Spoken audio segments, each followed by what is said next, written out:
Hi guys! Good morning! Harvest kita sang aton nga mulberry diri sa farm. Nakita ko na ni last time sa picture. Almost hilaw pa ang mga bunga sining aton mulberry. But now, so pwede na gid i-harvest ang iban. So ang iban is hilaw, may ara nga red, and then may ara na nga daw black na siya. Means luto na. Ang mga luto na i-harvest na naton. Kaya basi maunahan pa kita sa mga pispis. Kaya actually paborito na siya sa mga pispis. So good thing gani subong kay wala damo diri nga pispis nga nagakagto para magkaon sang mulberry. So i-harvest na naton guys ang aton nga mulberry.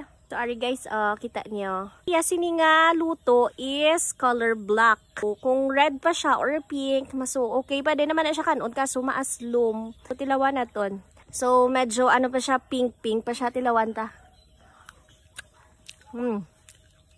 Aslom. So sa mga mahilig sa aslom, pwede ni siya sa inyo. Pero ako bet ko ang luto na gid ang black. Ari Alright guys, so luto na niya siya. So kung luto na siya, matamis na siya guys. Alright. So actually damo ni siya health benefits ang mulberry guys. So kung may makita kong sini nga cuttings na pwede kuhaan, tanom ka mo sini. Most especially sa mga diabetic. Dili na lang ta makaon sa puno mismo. Fresh from the puno sang mulberry. Yummy.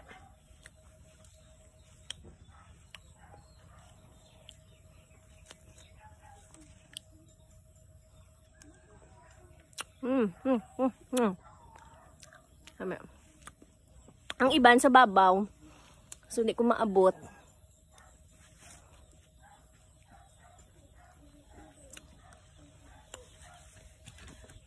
Ay lang. Alright guys, oh.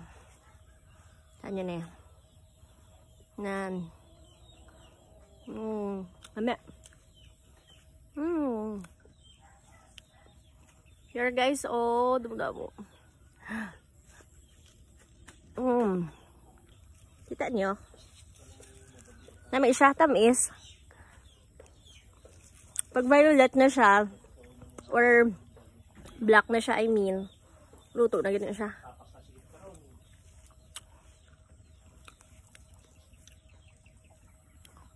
Hindi makita.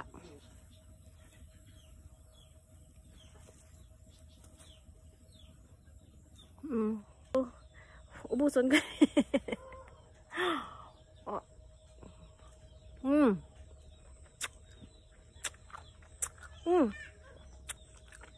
Do blender lang ang baba.